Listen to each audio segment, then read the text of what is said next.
अजी सुनते हो? बोलो भाग्यवान, क्या हुआ? अजी आपको पता है ना, हमारी बेटी जवान हो गई है और आप उसके लिए अच्छा घर वर ढूंढने की बजाय निडर होकर घूम रहे हो। तो मैं क्या करूं भाग्यवान, तुम ही बताओ। देखो जी, जमाने का भरोसा नहीं है, कल को कुछ ऊंचा नीचा हो जाएगा तो हम समाज में सिर उठा के नहीं चल पाएंगे और किसी को मुंह दिखाने लायक नहीं रहेंगे। मुझे सब पता है भाग्यवान, पर मैंने कई लड़के देखे, लेकिन अपनी बिटिया के जैसा सुंदर, सुशील और गुणवान लड़का मुझे आज तक कहीं नहीं मिला। देखो जी, मेरी नजर में एक लड़का है, पर पहले एक बार बिटिया से पूछ लेते हैं, अगर उसे कोई लड़का पसंद हो तो बता दे। हाँ भाग्यवान, पर तुम ही पूछ लो, ऐसे मामलों में बिटिया मुझसे बहुत शर्माती है, इसलिए मुझे कुछ नहीं बताएगी। ठीक है जी। अरे बिटिया, हम तेरे लिए लड़का ढूंढ रहे हैं, तुझे कोई लड़का पसंद हो तो बता दे। नहीं मम्मी जी, मैंने तो आज तक किसी लड़के की तरफ आंख उठाकर भी नहीं देखा है। जहाँ आप और पापा बोलोगे, मैं वहीं शादी कर लूंगी। ठीक है बिटिया, तुम नहा धोकर तैयार हो जाओ, आज तुम्हें लड़का देखने आ रहा है। ठीक है मम्मी, अभी थोड़ा सा और किचन का काम बचा है, मैं उसे निपटा कर नहा लेती हूँ। अरे भाग्यवान, तुम लड़का भी देख आई और घर भी बुला लिया है, लेकिन मुझे आज तक ये नहीं बताया कि आखिर लड़का है कौन। अजी लड़का तो बहुत नेक और शरीफ है। और लड़का है कौन, ये तो बताओ। अरे वो है ना अपने पड़ोस वाली भूमि देवी, उन्हीं का लड़का है बैंगन। अपनी बिटिया के साथ उसकी बहुत अच्छी जोड़ी जमेगी। लेकिन वो तो भैंस जैसा काला और अपनी बिटिया है गोरी, फिर ये ब्लैक एंड व्हाइट की जोड़ी कैसे जमेगी? अजी आप एक मिनट रुको, मैं अभी बिटिया से पूछ लेती हूँ, वो बैंगन से शादी करने को तैयार है कि नहीं। हाँ, एक बार उससे पूछ लो, वरना उसका दिल टूट जाएगा। क्यों रे बिटिया, तुझे अपने पड़ोस वाली भूमि देवी का लड़का बैंगन पसंद है कि नहीं? हम उसी के साथ तेरी शादी करवाने की सोच रहे हैं। मैं क्या बोलूं मम्मी, लेकिन आप ही बताओ, मैं इतनी गोरी और वो इतना काला, कर दिया ना आपने घोटाला। अरे बिटिया, अगर वो काला है तो क्या हुआ, सरकारी जॉब वाला है। तब तो ठीक है मम्मी, हाँ बोल दो। अरे अभी तुम अंदर जाओ, लड़का आ गया है, उसके लिए चाय नाश्ता बना कर ले आओ। पाए लागू अंकल, पाए लागू आंटी जी। जीते रहो बेटा, यहाँ तक आने में कोई तकलीफ तो नहीं हुई? नहीं अंकल जी, रास्ते में गाड़ी पंचर हो गई थी। 2 किलोमीटर तक पैदल पैदल चला कर लाया हूँ, सिर का पसीना पैरों तक आ गया था। अरे बेटा, तुम खड़े क्यों हो, इधर कुर्सी पर बैठ जाओ। और तुम्हारे मम्मी पापा कैसे हैं?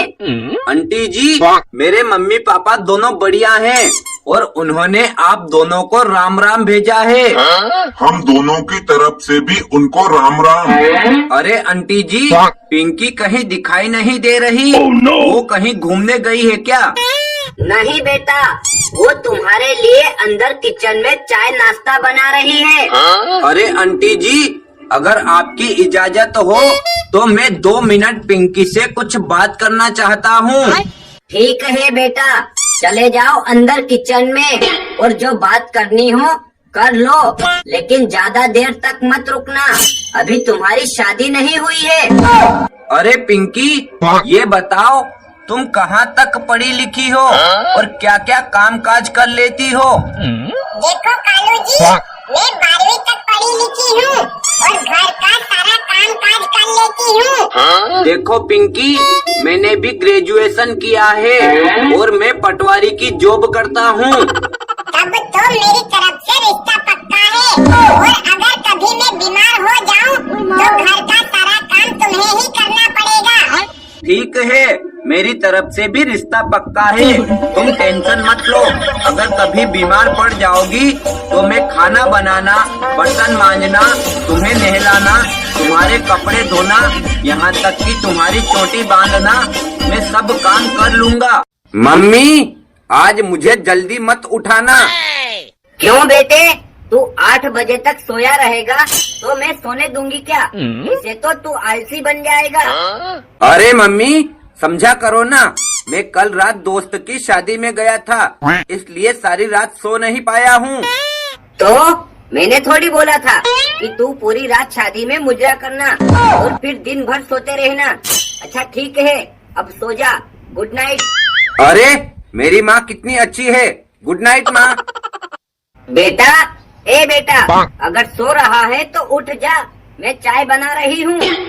तो बनाओ ना, मैं कौन सा बर्तन में सोया हूँ जो दिक्कत दे रहा हूँ? इसने तो मेरी बेइज्जती कर दी। इसे तो बताना पड़ेगा। ये लो, गरम जली लाइट भी चली गई। अरे मम्मी, लाइट चली गई, मुझे कुछ दिखाई नहीं दे रहा है अंधेरे में, प्लीज कैंडल जला दो। लेकिन मुझे तो सब कुछ साफ साफ दिखाई दे रहा है। आपको क्या दिखाई दे रहा है माँ? अरे नालायक, मुझे तेरा डूबता हुआ फ्यूचर दिखाई दे रहा है। अच्छा ठीक है माँ, अब मेरे लिए नाश्ता लगा दो। अरे कमीने, तू बिस्तर से बाहर तो निकल, मैंने तेरे लिए नाश्ता तैयार करके रखा है। अरे मम्मी, आप मेरे लिए रोज नाश्ता में जलेबी और पोहा बनाती हो, लेकिन आज रसगुल्ला और गुलाब जामुन बनाया है, क्या बात है? अरे बेटा, ये मैंने नहीं बनाया है। अच्छा अच्छा, तो आपने अपने लाडले बेटे के लिए स्पेशल मंगवाया होगा होटल से। नहीं रे पगले, पड़ोसी के यहाँ बना था रसगुल्ला और गुलाब जामुन, लेकिन उसमें कुत्ते ने मुंह डाल दिया। तो वो फेंकने जा रही थी, तो मैंने उनको बोला, अरे बहन जी, आप इसे फेंकिए मत, मुझे दे दीजिए, मेरा बेटा खा लेगा। क्या मम्मी, आपको मुझे कुत्ते का झूठा खिलाते हुए शर्म नहीं आई? अरे कमीने, इसमें शर्म वाली कौन सी बात है? तुझमें और कुत्ते में कोई अंतर थोड़ी है। तो मैं कुत्ता हूँ, देखो मम्मी, दीदी मुझे देख देख कर हंस रही है। हाँ हाँ, तू खुजली वाला कुत्ता है। और सुन करमजली, तू खड़ी खड़ी दांत क्या फाड़ रही है? इधर आ, वो रोटियाँ पेल। लेकिन मम्मी, मुझे तो रोटी बनाना आता नहीं है, फिर कैसे बनाऊंगी? अरे कमीनी, तू सीखने का प्रयास करती ही नहीं है, तो कैसे सीखेगी? यहाँ आ मेरे पास, मैं सिखाती हूँ तुझे रोटी बनाना। देखो मम्मी, मुझे सिखाने से तो बेहतर है आप खुद ही बना लो ना रोटी। वैसे भी रोटी की गर्म हवा लगने से मेरे हाथ जलते हैं। अरे बदतमीज लड़की, तूने मुझे नौकरानी समझा है क्या, जो मैं तुझे रोज अपने हाथों से गरम गरम रोटी बनाकर खिलाऊं? कैसी बात करती हो मम्मी, आप नौकरानी नहीं बल्कि मेरी प्यारी प्यारी माँ हो। अब रहने दे, तू मुझे ज्यादा मक्खन मत लगा।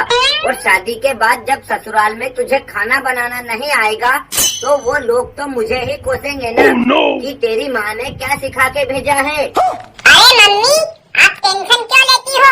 मुझे पसंद आए ऐसा लड़का आज तक इस दुनिया में पैदा नहीं हुआ, इसलिए मैं तो शादी नहीं करूँगी। तू शादी नहीं करेगी तो उम्र भर कुंवारी रहकर मेरी छाती पर मूंग दलेगी क्या?